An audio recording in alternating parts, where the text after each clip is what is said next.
This is 1968. Television. The power of television. It has the ability to mesmerize, captivate, call to action, educate, and transform. And by the late 60s, television was transmitting the harsh realities of real life into America's living rooms on a daily basis. Some images too hard to ignore, others pure entertainment, better to help us forget. But as the cultural, political, and social winds of change blew through and history unfolded before our eyes, the medium took on a new role, becoming the center of information, entertainment, and our link to the outside world. Today, as we look back during that tumultuous year in 1968, from the tragic to the trailblazing, from the simple to the censored, we remember how television defined life and how life defined television. Its 5-year mission: to explore strange new worlds, to seek out new life and new civilizations. Hey, we're the Monkees, and people say we monkey around.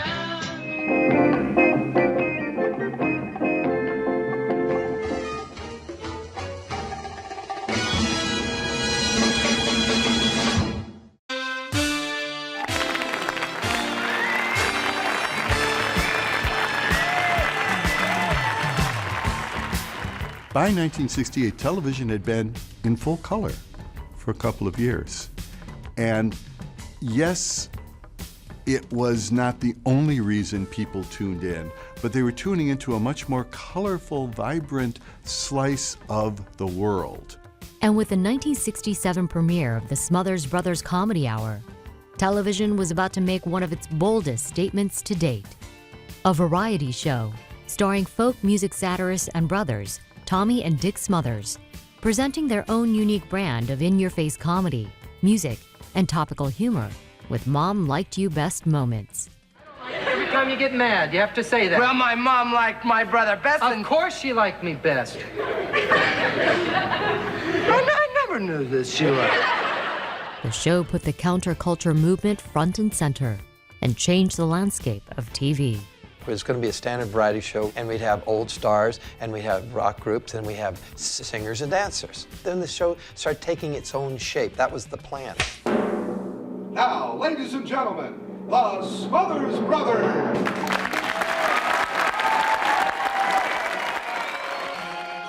We started to have an attitude which reflected the country at the time, which was the Vietnam War. It was the only show that had a viewpoint that was against the war in Vietnam, was pro, voter registration, all those progressive things the show reflected. The Smothers subtly, blatantly took every opportunity to reflect how people were feeling about the state of the country. There was a sense that this war that we were told was going well isn't. The leaders who said that apparently were not being entirely truthful. And so pretty early on, a subtext and then a blatant text of the Smothers is you can't trust anyone. You certainly can't trust those in authority. Our government is asking us as citizens, good citizens, to refrain from traveling to foreign lands. Okay, all you guys in Vietnam, come on home.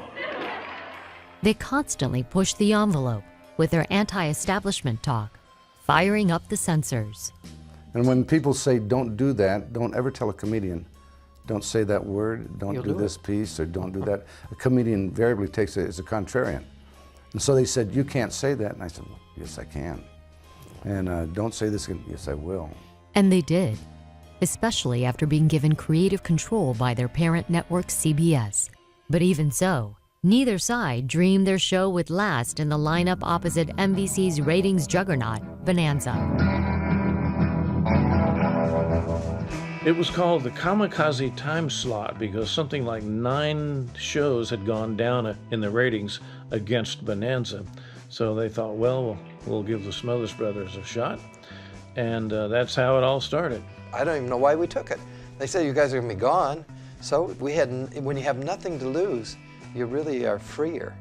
In its second season in 1968, young new writers like Rob Reiner, Steve Martin, and writer and composer Mason Williams put that self-determination to good use. At one point, Tommy said to me, I would like for you to start thinking about adding what he called zingers into our dialogues and monologues. So we just started by putting little lines here and there that were about current events, political in particular, and cultural. Because I think our show was cultural satire and political satire. And we made statements on it that were really not very far out of line, but a lot of people just didn't want to hear them. That's all. The war in Vietnam keeps on a-raging. Blacks and whites still haven't worked it out.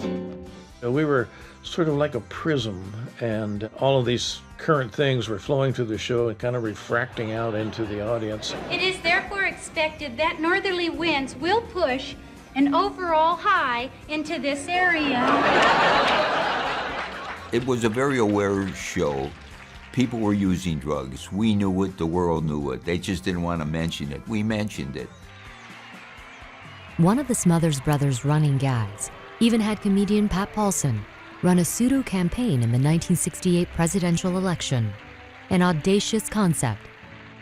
But he was so good on camera, that sort of face that he had that worked so well on camera, that one night Tommy and I were having dinner and we just said, you know, we should think about running Pat for president. This nation is divided as never before. The Democrats alone are split into three political factions: the new left, the old left, and what's left. This was one of the few shows that the kids, teenagers, would be able to sit down with their parents and watched it. Two reasons. The kids liked it because it was anti-establishment. The parents liked it because it was funny. Tommy and Dickie were funny. While viewers loved what they saw, Bonanza would lose its top spot shortly after their show debuted. CBS wasn't as pleased and tightened its grip. But the more the network censors pushed, the more the Smothers Brothers pushed back. Well, congratulations, you're in. Thank you, Sergeant. You're out. You're not bad. Anytime you were going to, not let us do something, we would do something worse. Some shows, you're just writing a show, but on the Smothers Brothers show, we felt we were annoying people, the people we wanted to annoy, and that was fun. That was fun. CBS put forth too many stringent rules, and the Smothers Brothers, sort of like rebellious teenagers, delighted a little bit too much in breaking those rules every chance they could. But in the long run, television was so much better because of the Smothers Brothers. And we've done good things on this show. We have done some great things, but you haven't seen them because of the censor. Things we had to put up with were ridiculous. It became a little game. There was a one-upmanship. We'd put something in purposely so they could take it out, and so we could keep something else in. No show on the air dared making fun of the establishment because people in charge wouldn't let them do those things. But it was what the Smothers Brothers did in their comedy act. And they made fun of people, and mostly people in power. We are going to give our President Nixon our full support and lay off the jokes entirely. That's right. He's going to be in office for at least 4 years, and I'm sure we'll be able to get around to him a little bit later.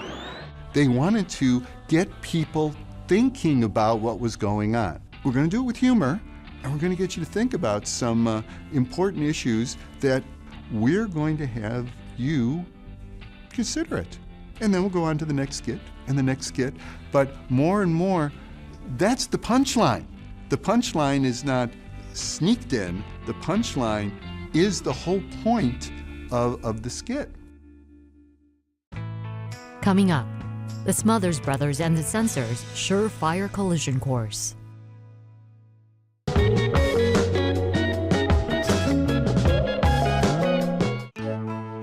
The Smothers Brothers sort of talk about being in the center of the 60s the same way the Beatles did, saying we were just along for the ride and then ended up being in the front of the parade. It's the Smothers Brothers Comedy Hour. The Comedy Hour sometimes felt like more of a three-ring circus, as the show showcased modern musical acts. We figured that the music would attract the young people. The first censorship battle that we won was the network didn't want us to have rock bands on the show. They kept saying, we prefer you have things that have been hits or from Broadway musicals. And we said, well, you know, we think that the young people will be more interested in seeing the people who are making the hits at the moment.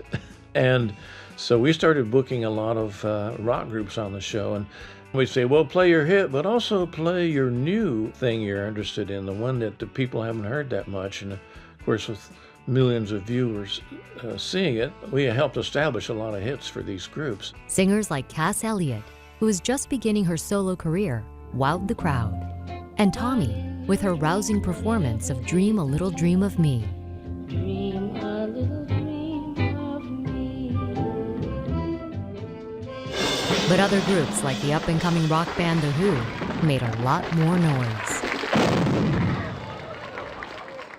When Britain's biggest export invaded the show in the fall of 1968, they did it by way of a music video, a revolutionary concept for the time. But George Harrison's solo appearance weeks later was just as historic. He didn't play, but dispensed advice about dealing with the censors. Well, whether you can say it or not, keep trying to say it. That's what's important. You get that? Yeah. Singer and activist Joan Baez's appearance on the show hit the chopping block after she dedicated the green grass of home to her anti-war husband, who was headed to jail for refusing the draft. One day, Tommy came to me and he said, you know, we can have anybody on the show we want because we have creative control. And I said, and he said, who's your heroes? And I said, well, boy, I guess first of all, I would think about Pete Seeger, not because of how good he was musically, but of all the things he stood for, cultural, revolutionary things he was a part of. So at first, CBS said, no, Pete Seeger is on what they called a no list. They only wanted a certain type of individual on the show. For 17 years, I had been kept off network TV. The Smothers Brothers were old friends, though, and in the spring of '67, they'd asked their bosses at CBS, we want to have Seeger on. They said, no, it's not wise. The network later relented, allowing the outspoken and blacklisted singer to appear on the show. And then I sung Waist Deep in the Big Muddy, and they scissored it out.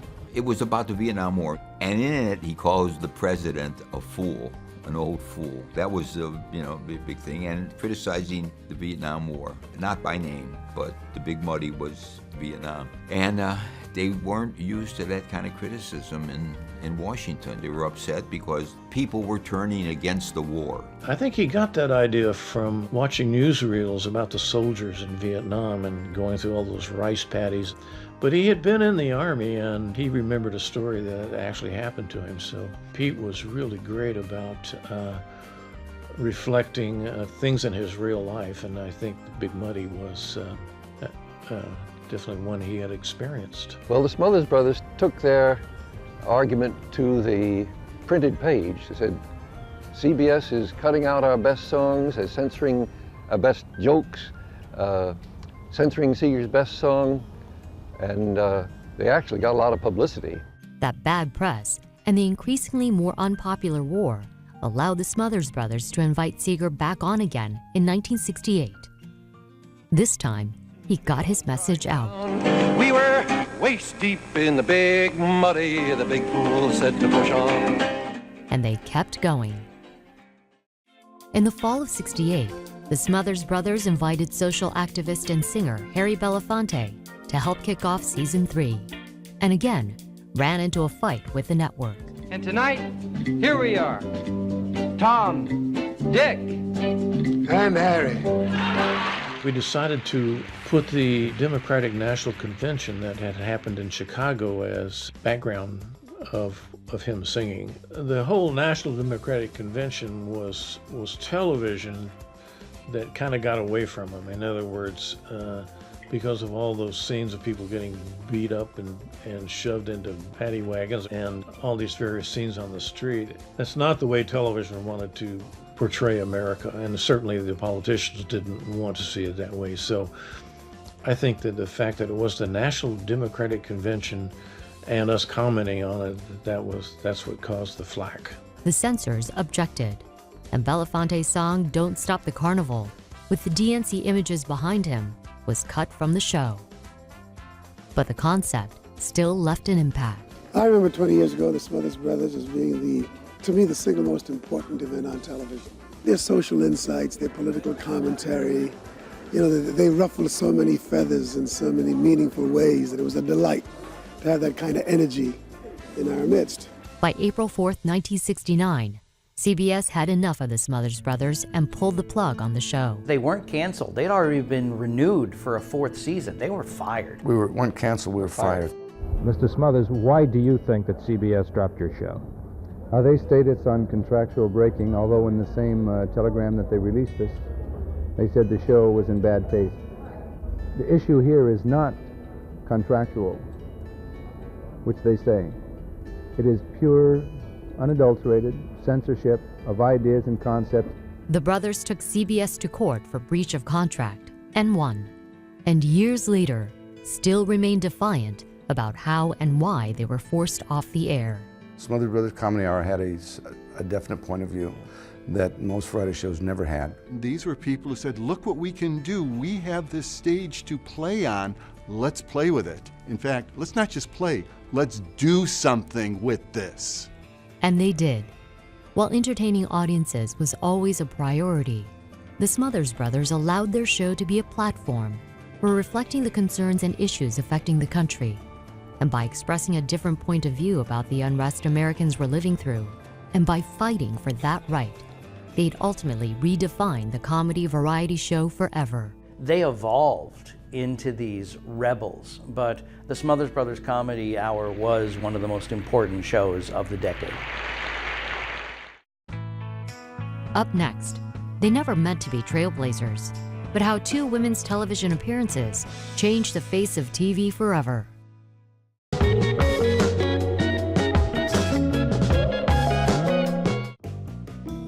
When people came to television, they were looking for what's hip, what's hot, what are my friends talking about? Because television was the common thread. Television is what set the table of conversation. In 1968, the question of how to portray race on TV was a topic of discussion. And that fall, there was Julia, an NBC sitcom that starred Diahann Carroll as a nurse and single mom, raising her son alone after her husband died in Vietnam.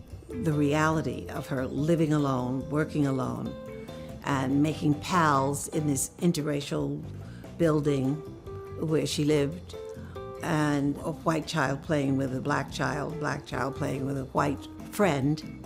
It seemed to be just a warm kind of honey flowing all over this country for a certain period of time.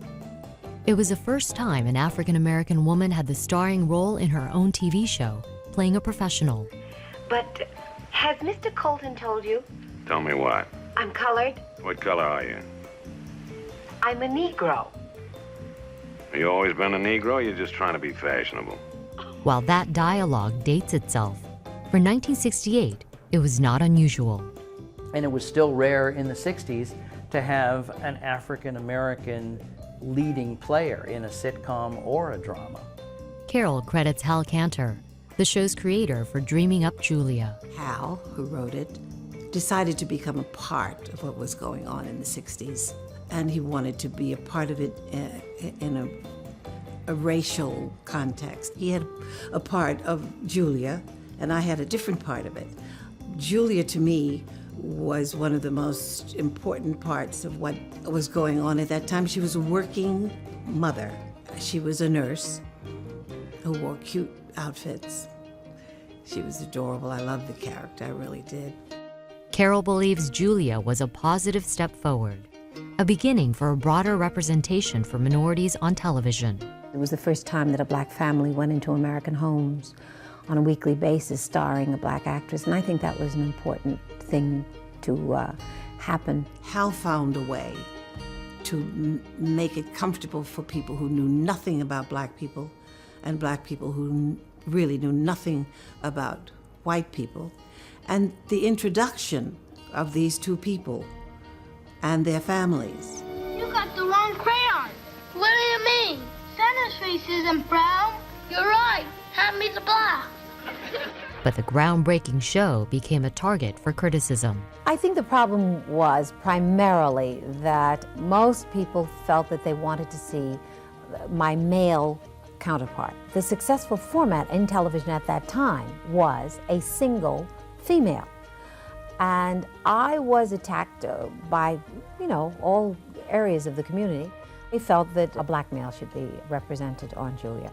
After 3 seasons, Carroll, who was hospitalized twice due to stress, called it quits, but still is proud of what Julia accomplished.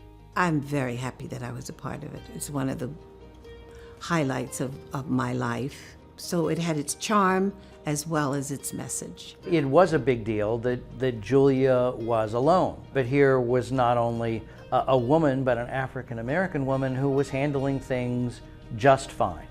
And so that did lead to the Mary Tyler Moore Show and Murphy Brown and all the way to Girls in the modern era. By the 60s, race and television was a topic that was being addressed by all the broadcast networks. The spring of 1968 was NBC's defining moment after asking British singer and actress Petula Clark to host her own TV special. Then they said, well, who would you like as a guest? And I said, Harry Belafonte. And he accepted, so I was over the moon about that. We had such fun together. We rehearsed for 3 weeks, and it was just great.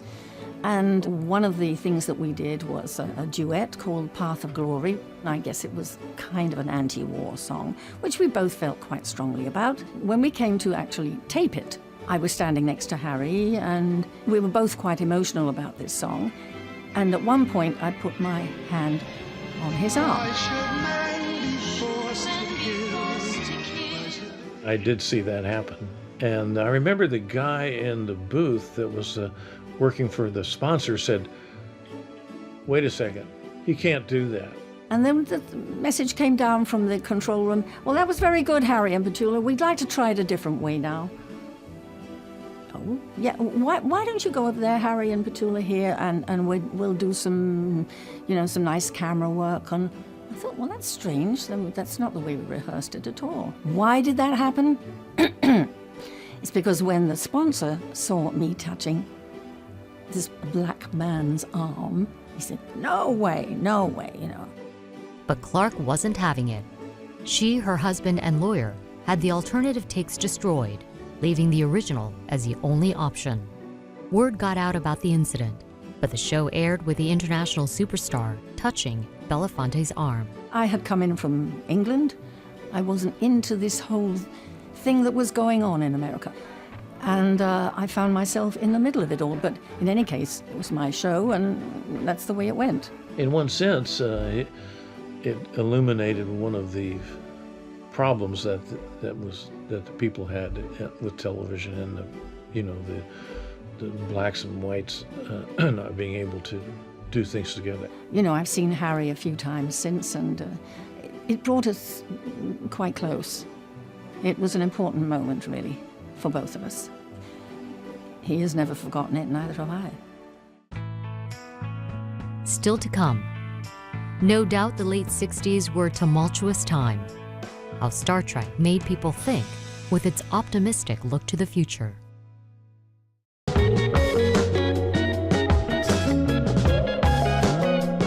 Diversity, equality, peace, and tolerance. 4 hotly contested ideals that might best describe the late 60s. And then along came Star Trek, a science fiction TV series with a progressive bent. A program that in those terms took audiences where no man had gone before, while giving them a glimpse of what a better future might hold. Race relations, one of the most pressing issues of the 1960s, became front and center at NBC back in 1966, when Gene Roddenberry introduced TV viewers to his concept of racial utopia on his new sci-fi show, Star Trek. A show with a philosophy and an ideal and a great optimistic, affirmative vision of our future. He was determined to have a fully integrated, interracial cast to represent all of humanity. So when you turned on the television for the very first time, whoever we were, you saw yourself and you could relate. Star Trek was that soul lone, verdant, lush oasis because, you know, America was really tearing up at the time. Star Trek boldly went where no sci-fi show had gone before, reflecting the important political and social issues of the time. We did it pretty indirectly, but no one ever got up on a soapbox. Jim, that means you're condemning this whole planet to a war that may never end. It could go on for year after year, massacre after massacre. All right, Doctor! Star Trek always envisioned a better future. The hopefulness of the show is very important. Cannot be overlooked or underestimated. Very important. I think that Gene Roddenberry started something that had really not been done before, and that was to present women as equal human beings in the universe. And he was able to do that by putting the time into the future and on a starship. But while Roddenberry championed her, Nichols grew tired of what she felt was unfair treatment by the studio and told Roddenberry she was quitting. But at an NAACP event the next day, she was introduced to a fan. And I turned around straight into the face of Dr. Martin Luther King and nearly fainted. He admired the show and told me how much he admired my work and how important it was on television. And I said, well, thank you very much, but I'm leaving the show. And Dr. King said, you cannot. I said, what you talking about, Dr. Martin Luther King? He said, don't you realize you have the first non-stereotypical role in television, the first. It's not a female role and it's not a black role, and you have it. You have changed the face of television forever. He said it's more important that people who are not black see this show, see you in this role, because they see us for the first time as we should be seen, as equals, men and women going in peaceful exploration, working in harmony. That's how it should be. Nichols decided to stay on, later playing an integral role in one of the show's watershed moments. In 1968, it did one of its most famous episodes where, by having the Enterprise and its crew being down on a planet of strong mental telepaths who could control them, they had Captain Kirk and Lieutenant Uhura actually be forced to kiss. And it was the first interracial kiss on broadcast network television, and it was an important part of TV history. We got the most fan mail that we'd ever received. And of course, at first, when this is in the late 60s, the networks were really concerned that there would be a negative reaction to it. And it was just fantastic. The nice thing about speculative fantasy shows like Star Trek is that you could discuss things in real life that television didn't want you to discuss in a realistic context. But as long as you set it in the future or in fantasy, you could get away with a lot more. Canceled in 1969 due to low ratings, the Star Trek franchise has since become a cultural phenomenon, continually giving hope for the future. It originally showed during the hippie phase of the young people's lives, when they really thought there really was nowhere to go. And I think Star Trek rather showed them there was some place to go.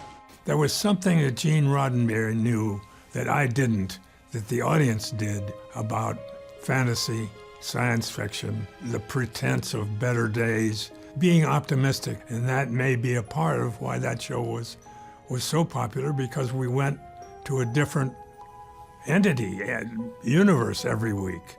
And maybe that was one of the keys, that it promised to reach further out than ever reached for before.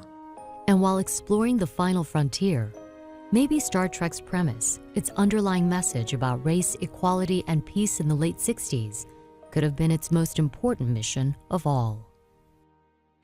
Up next, why watching good triumph over evil seemed to strike a particular chord with TV audiences in the late 60s.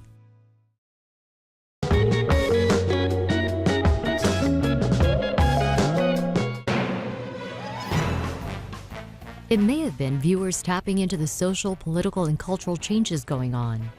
Or perhaps they were just looking for some law and order in their lives. But 1966's Mission Impossible was one of those spy shows audiences couldn't get enough of. The CBS series, which ran for 7 seasons, tells the story of an elite group of government agents working for the Impossible Mission Force. It was a fun show, and they watched it together. The families watched it together, and it was hugely rated. And it was Sunday night. The hour-long episodes, with the Cold War as a backdrop, routinely ended with mission accomplished. It's amazing if you look at that now, that our country would go off and do these really sneaky things, and we would totally deny it, and it would be okay. They were still the heroes, you know. But that was the Cold War back then, and that was all right.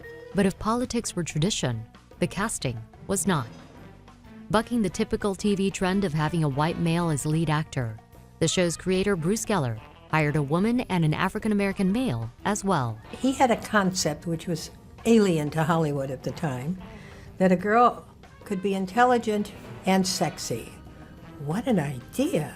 Because you were either Marilyn Monroe or you stirred a pot and said, yes, dear, no, dear. Barbara Bain played a model whose area of expertise was charming her enemies into submission. I think you're a dangerous woman. All women are dangerous, Your Highness. Playing alongside her real-life husband, Martin Landau, Bain wholeheartedly embraced her trend-setting role, grateful for the opportunity Geller had given her. He said to the writers when I started it, write her anything, she can do it. He had this idea of this glamorous girl who could also play all these different parts, and that, of course, was the best thing that ever happened to an actress. It was just delicious, everything about it. She was, in a way, one of the guys, but in the best sense of the word, bringing all of her feminine wiles to a tough espionage tale and being shoulder to shoulder with everyone else on the team, and doing it superbly. Like Bain, Greg Morris is also considered a pioneer of sorts, cast as the electronics expert of the group. He was one of the first black actors in a series. And that was Bruce's idea. He wanted to have an intelligent person who had knowledge in a field played by a black actor. When we were making the pilot in the early shows, there were a lot of nervous folk around.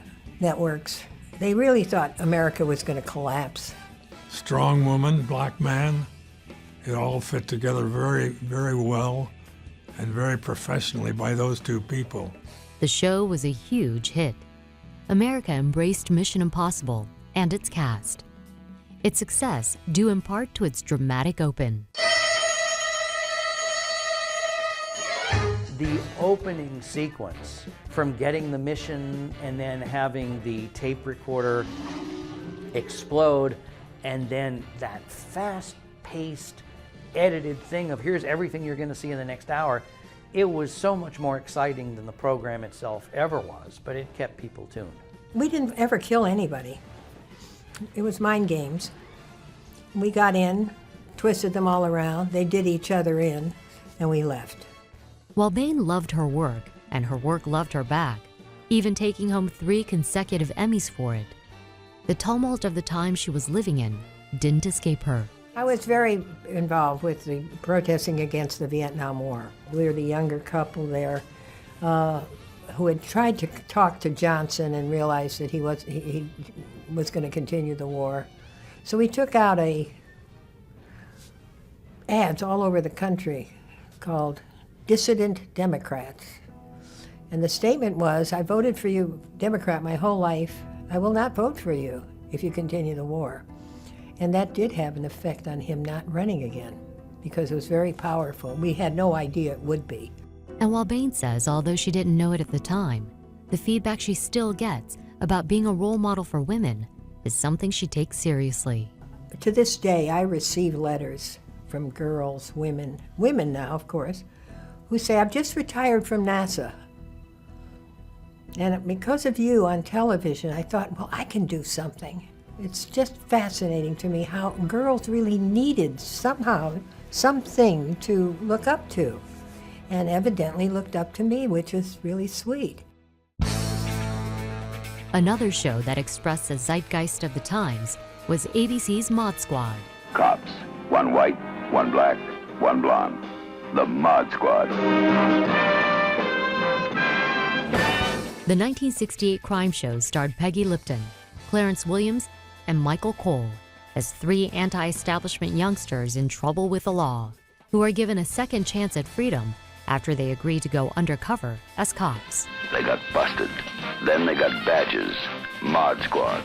The Mod Squad epitomized Hollywood's desire to co-opt the counterculture movement and make it into just another piece of entertainment. And if the official premise is that they're working for the man, you didn't have anybody like that before to cheer on. So if you're a younger viewer, you could identify with them and enjoy this little dive into a counterculture world. As rebellious hippies themselves, the Mod Squad was able to infiltrate places the police never could, taking on countercultural criminals as only their generation would.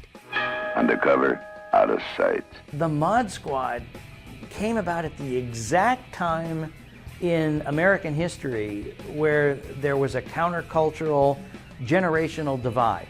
Young people did not trust older people. But the deal about the Mod Squad is they never went after young people, they went after the older generation who controlled and manipulated the young people. One thing was we never wore guns. We made a point. Every time there was a gun in a fight scene or anything, we made a point of getting the gun, and we shot a lot at the ocean and the beach and stuff. We'd make a point of throwing that gun as far out to sea as we could. I think with the Mod Squad, I think part of what made it so much fun and interesting was the time. We laid a lot of foundation for people, for actors and characters to really care about one another, and that was relevant to the times because there was the peace movement, there was the anti-war stuff, and there was the love and peace and all that stuff going on. The show made huge fans of Nelson Rockefeller, Sammy Davis Jr., and Elvis, with its focus on the social and political issues of the day. We don't like the idea of having to spy on an underground newspaper. So part of it was simply trying to explain to audiences what is going on out there. The very familiar form of cop show guides you into seeing this situation in a way that you might not have had the patience to see. Ultimately, they'll find the bad guy, but while they're searching and while they're undercover, you get what looks like a secret taste of what's really going on, maybe right down the street from your house. It was a means of bringing the issues, the people, the images, the sounds into everyday life. And so people who are accustomed to seeing the fictional portrayal of the world reflecting the real world say, all right, it's not as scary as I think. When we return, it was a show about a 60s rock and roll band that turned into a real-life band. How the Monkees proved having long hair and something to say were not mutually exclusive.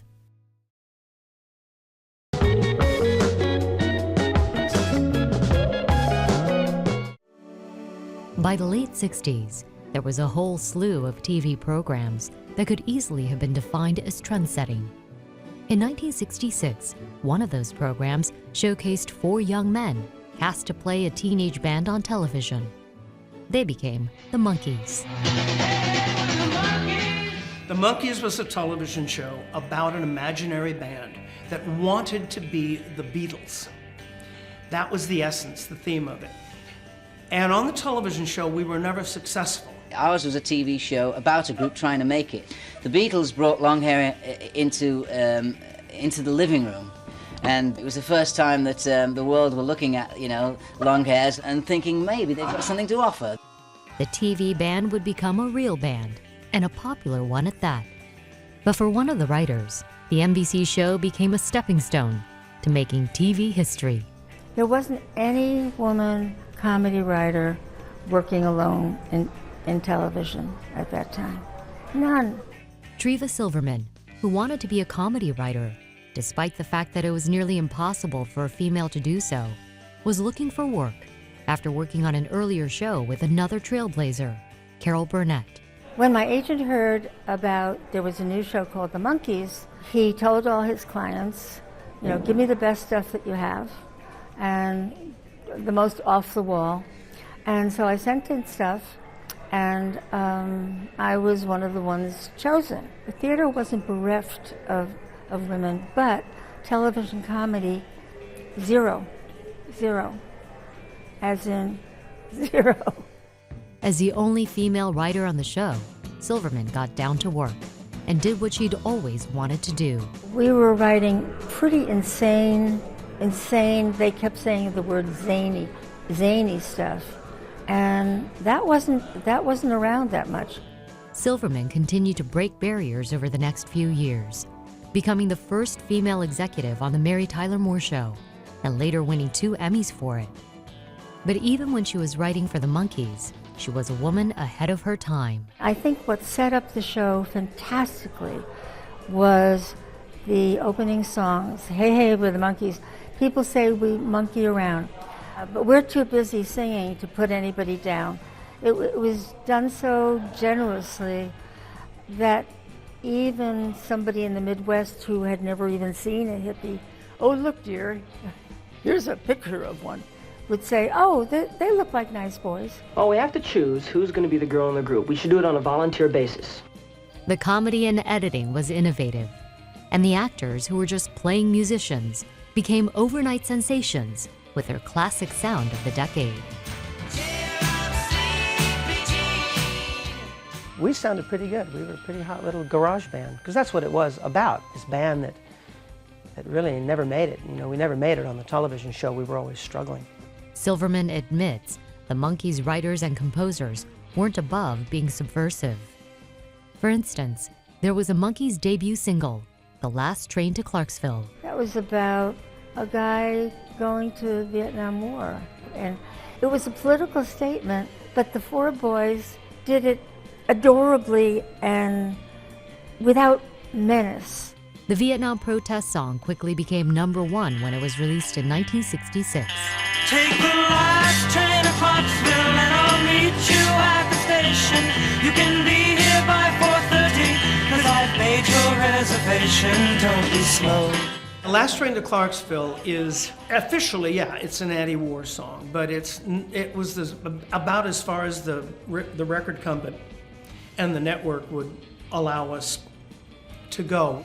And it's about a soldier going to boot camp and saying to his girlfriend, I don't know if I'm ever coming home. The Monkees was the right TV show at the right time. It was the music, it was the times. I think you must give some credit to the 4 guys, you know, Mickey, Mike, Petey, and Davey. And also the producers' ideas that put everything together. Well, it wasn't always, you know, bad times during the 60s. A lot of people were sitting down and wanting to have fun. And the Monkees were just sheer, unabashed fun. For Silverman, writing for the Monkees was a dream fulfilled. I was so thrilled to be expressing myself. Hey, I'm expressing myself and it's going to be on television. By 1968, the show was canceled. But the band that began as a TV band became a hugely popular and successful 60s phenomenon that continues today despite Davy Jones's death in 2012. 50 years after their debut, the 3 surviving band members still perform some of their biggest hits from those years, proving television's sweeping ability to launch hit shows as well as musical gold.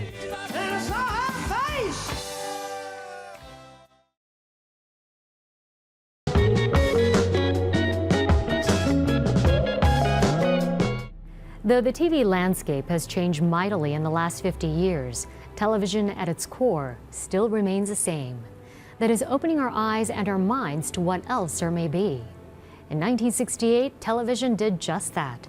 And after 50 years, it continues to be a way to connect with our world. That'll do it for us today. I'm Ellie Pai Hong. As we leave, one last look back at television in 1968 through the decades.